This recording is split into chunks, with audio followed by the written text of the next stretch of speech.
ದಲಿತ ಸಂಘರ್ಷ ಸಮಿತಿ ಸಂಘಟನೆಗಳ ಐಕ್ಯ ಹೋರಾಟ ಚಾಲನಾ ಸಮಿತಿ ಹಾಗೂ ಮಾನವ ಬಂಧುತ್ವ ವೇದಿಕೆಯ ಕೊಡಗು ಶಾಖೆ ವತಿಯಿಂದ ದಲಿತ ಸಂಘರ್ಷ ಸಮಿತಿಯ 50ನೇ ವರ್ಷದ ಅಂಗವಾಗಿ ಅಲ್ಪಸಂಖ್ಯಾತ ಹಿಂದುಳಿದ ದಲಿತ ಶೋಷಿತ ಸಮುದಾಯಗಳ ಸಾಮಾಜಿಕ ಐಕ್ಯತೆಗಾಗಿ ಜಿಲ್ಲಾ ಮಟ್ಟದ ಜಾಗೃತಿ ಕಾರ್ಯಕ್ರಮ ಏರ್ಪಡಿಸಲಾಗಿತ್ತು.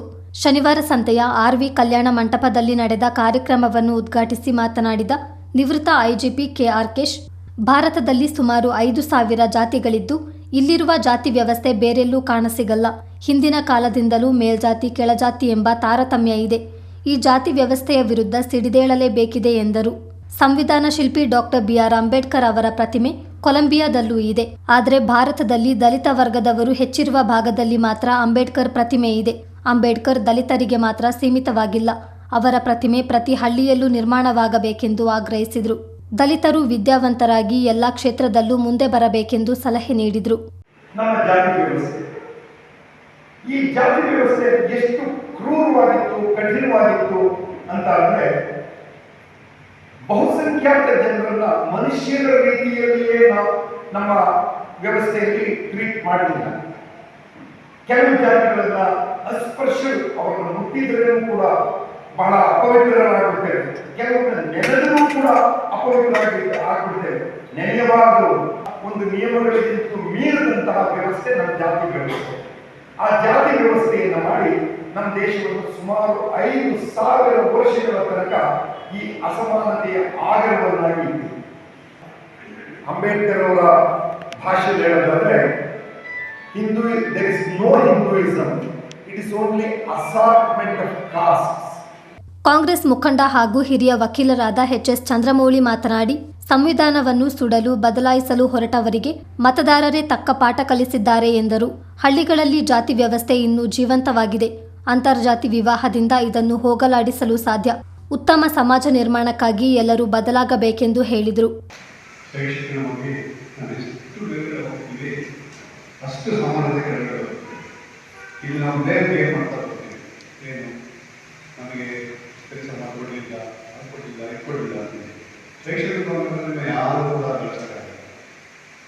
ಶಿಕ್ಷಣ ಅದು ಮೂಲಭೂತವಾಗಿರ್ತದೆ. ನಂತರ ಈಗ ಇದು ಎಷ್ಟೋ ಮಕ್ಕಳೆಲ್ಲ ನಿಮ್ಮ ಮನೆ ಕಾನ್ವೆಂಟ್ ಹೋಗ್ತಾ ಇದ್ದಾರೆ.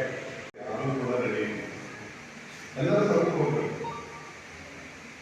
ಎದುರುಗಡೆ ಮಾಡಿಸ್ಕೊಂಡು ಹರಡು ನೋಡೋದ್ರಲ್ಲಿ ರೈಟ್ ಅಂದರೆ ಎದುರುಗಡೆ ಆರಾಮಾಗಿರ್ಬೇಕು. ಇದ್ರೆ ನಾನು ದುಡಿಬಾರ್ದು, ದುಡಿಯುವ ಕೈಗಳಿಗೆ ಕೆಲಸವನ್ನು ಕೊಡಬೇಕು. ಅದು ಸರ್ಕಾರದ ಕೂಡ ಭಾಗಿಯಾಗಬೇಕು.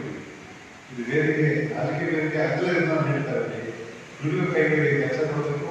ಅವರಿಗೆ ಇದರಿಂದ ಸಂಬಂಧಪಟ್ಟಿದೆ.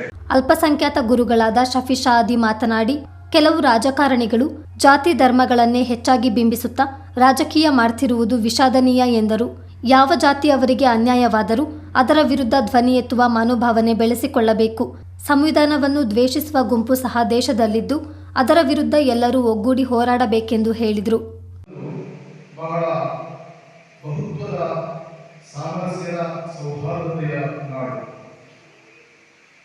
ಎಲ್ಲ ಜನಾಂಗದ ಜನರು ಜಾತಿಯ, ಧರ್ಮದ, ಮತ, ಪಂಗಡ, ಪಕ್ಷದ ಯಾವುದೂ ಇಲ್ಲದ ಜನರು ಕೂಡ ಇಲ್ಲಿ ವಾಸಿಸುವಂತಹ ಬಹಳ ಹಳೆಯ ಕಾಲದಿಂದಲೇ ಈ ಒಂದು ಸುಂದರವಾದಂತಹ, ಅದೇ ರೀತಿ ನಮ್ಮ ಪರಸ್ಪರ ವಿವಾಹ ಸಂಬಂಧ, ಅದೇ ರೀತಿ ಪರಸ್ಪರ ಯಾವುದೇ ರೀತಿಯ ಆಚಾರ ವಿಚಾರಗಳನ್ನು ಮಾಡುವಂತಹ ಒಂದು ಸಂವಿಧಾನ, ಒಂದು ಸಂಸ್ಕೃತಿ, ಒಂದು ಸನ್ನಿವೇಶ ರಾಷ್ಟ್ರದಲ್ಲಿತ್ತು. ಅದಕ್ಕೆಲ್ಲ ಅಸಮಾನತೆ, ಅದಕ್ಕೆಲ್ಲ ದಿಗ್ಗಾಂಜಲಿ ನೀಡು ಅದರ ವಿರುದ್ಧ ಮಾತನಾಡಿದ ವ್ಯಕ್ತಿಯಾಗಿದ್ದರು ಕುಮಾರನಾಶ ಎಂಬಂತಹ ಕೇರಳದ ಕವಿ.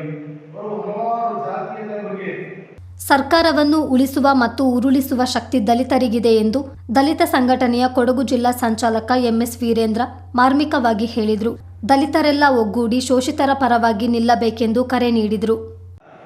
ಇವತ್ತು 50 ವರ್ಷಗಳಲ್ಲಿ ದಲಿತ ಸಂಘರ್ಷ ಸಮಿತಿ ಮತ್ತೆಲ್ಲ ಸಮಾಜವಾದಿಗಳು, ಗಾಂಧಿವಾದಿಗಳು, ಈ ತರ ರೈತವಾದಿಗಳೆಲ್ಲ ಸೇರ್ಕೊಂಡು ಒಂದು ದಲಿತ ಸಂಘವನ್ನು ಮಾಡ್ತಾರೆ. ದಲಿತ ಇದ್ರೆ ಬರೀ ವಲಯವಾದಿಗಳನ್ನ ದಲಿತ ಸಂಘರ್ಷ ಸಮಿತಿ ಇರೋದು.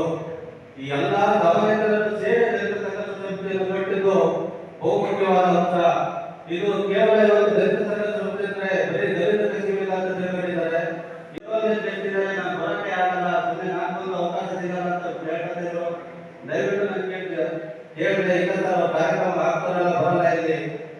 ಹೆಸರು ಕೊಟ್ಟಿದ್ದಾರೆ ಆನಂದ ತೋರಿಸ್ತಾರೆ ಖಂಡಿತ ಬರಲೇಬೇಕು.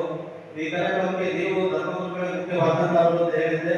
ಕೊಡಗು ಜಿಲ್ಲಾ ಬಂಧುತ್ವ ವೇದಿಕೆಯ ಅಧ್ಯಕ್ಷ ಜೆಎಲ್ ಜನಾರ್ದನ್ ಕಾರ್ಯಕ್ರಮದ ಅಧ್ಯಕ್ಷತೆ ವಹಿಸಿ ಮಾತನಾಡಿದರು. ಭಾರತ ದೇಶ ಇಂದು ಆತಂಕದಲ್ಲಿದೆ. ತಳ ಸಮುದಾಯಗಳು, ಹಿಂದುಳಿದ ವರ್ಗಗಳು, ದಲಿತರು, ಆದಿವಾಸಿಗಳು, ಅಲ್ಪಸಂಖ್ಯಾತರು ನಿರಂತರ ಯಾತನೆ ಅನುಭವಿಸುವಂತಾಗಿದೆ. ಸಂವಿಧಾನದತ್ತವಾಗಿ ಸಿಗಬೇಕಾದ ಸೌಲಭ್ಯಗಳಿಗಾಗಿ ಹೋರಾಡಬೇಕಿದೆ ಎಂದರು.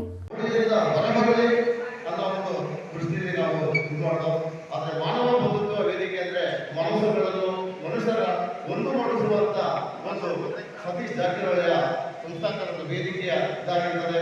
ಆದರೆ ಇಲ್ಲಿ ಮಾನವ ಬಂಧುತ್ವ ವೇದಿಕೆ ಅಂದರೆ ಮೌಢ್ಯದಿಂದ ಹೊರಬನ್ನಿ, ದೇವರುಗಳನ್ನು ಬಿಟ್ಟು ಬನ್ನಿ ಅನ್ನೋ ಒಂದು ತಪ್ಪು ಭಾವನೆಯಿಂದ ಜನಗಳು ಸ್ವಲ್ಪ ಕಲಿಸುತ್ತದೆ.